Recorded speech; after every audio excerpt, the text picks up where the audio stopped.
సంక్రాంతి పండుగ 4 రోజుల సాంప్రదాయం. సంక్రాంతి అనేది సూర్యుడు మకర రాశిలో ప్రవేశించి ఉత్తర దిశగా ప్రయాణం ప్రారంభించే సమయం. ఇది మన జీవితాల్లో కొత్త ఆరంభానికి సూచిక. గాలి పటాలను ఎగురవేసేటప్పుడు మనం ఇంటి బయటకు వచ్చి సూర్యకిరణాలను గాలిని అనుభవిస్తాం. అదే సూర్యదేవునికి కృతజ్ఞతలు చెప్పే అందమైన మార్గం.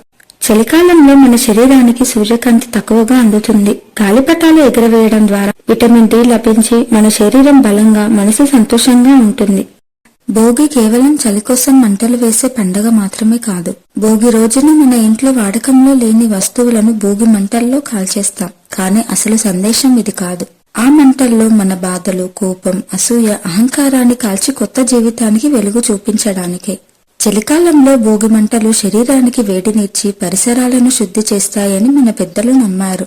అందుకే భోగి కొత్త ఆరంభానికి తొలి అడుగు. పురాణాల ప్రకారం భోగి రోజు వర్షాల దేవుడు ఇంద్రుడు, సూర్యుడు, భూదేవి ప్రకృతితో కలిసి పిల్లలను ఆశీర్వదిస్తారని నమ్మకం.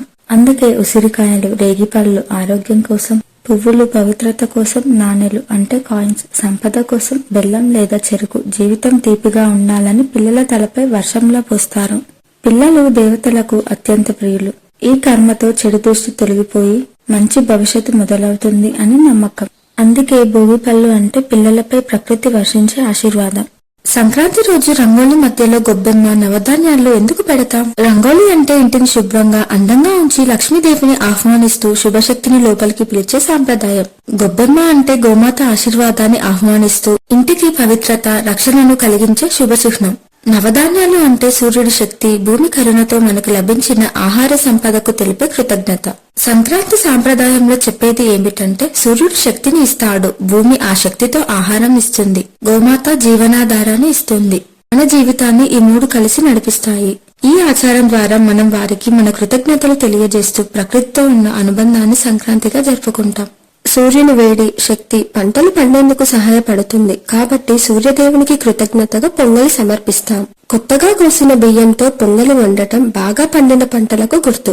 పాలు, బెల్లం పొంగించడం ద్వారా ఆనందం, సంపద, రాబోయే రోజుల్లో మంచి ఫలితాలను సూచిస్తుంది. సూర్యుడు, వర్షం, భూమి, పశువుల సహకారంతోనే వ్యవసాయం సాగుతుందని పొంగలి గుర్తు చేస్తుంది. అందుకే మకర సంక్రాంతి రోజున పొంగలి వండటం కృతజ్ఞత భావంతో చేసే పండుగ. కనుమ కేవలం పండుగ కాదు, పశువులకి చెప్పే కృతజ్ఞత. రైతు వ్యవసాయ జీవితానికి ప్రాణమైన ఆవులు, గేదెలు, మిగతా పశువులకు కృతజ్ఞతగా ఈ రోజును జరుపుకుంటారు. వ్యవసాయానికి తోడ్పడిన పశువులకు విశ్రాంతినిచ్చి శుభ్రంగా కడిగి అలంకరించి వాటికి మంగళహారతులు ఇస్తారు. గ్రామాల్లో పశువుల చుట్టూ ఆనందం, పిల్లల కేరింతలతో నిండిపోతుంది. కనుమ నాడు కాకి కూడా కదలదు అనే సామెత ఉంది. అంటే ఈ రోజు ప్రయాణాలు చేయకుండా ఇంట్లోనే కుటుంబ సభ్యులతో గడపాలని పెద్దలు చెబుతారు. ఈ కనుమ రోజున పశువులకి కృతజ్ఞత చెప్పండి, సాంప్రదాయాలను కాపాడండి. ముక్కనుమ బంధువులు, స్నేహితులు అందరం కలిసి ఆనందంగా గడిపే రోజు. ఆటలు, విందుతో కుటుంబ బంధాలను మరింత బలపరిచే పండుగ. సూర్యుడు పంటలకు, జీవాలకు శక్తిని అందిస్తాడు. సంక్రాంతి రోజున పొంగలి, చెరుకు, నువ్వులు అర్పించే సూర్యదేవునికి కృతజ్ఞత తెలుపుతాం. సరైన వర్షం పంటలకు జీవం ఇస్తుంది. ఈ రోజున రైతులు ఇంద్రదేవుడికి కృతజ్ఞత చెప్తారు. భూమాత విత్తనాలను పెంచి పంటలుగా మార్చుతుంది. ఈ రోజున ఇళ్లను శుభ్రం చేసి బియ్యం పిండితో ముగ్గు వేస్తారు. సహజ పదార్థాలు వాడడం ద్వారా భూమికి మన గౌరవాన్ని చూపిస్తాం.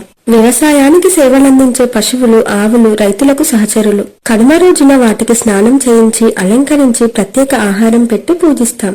ప్రకృతి నుండి పశువుల వరకు కృతజ్ఞతగా జరుపుకునే సంక్రాంతి.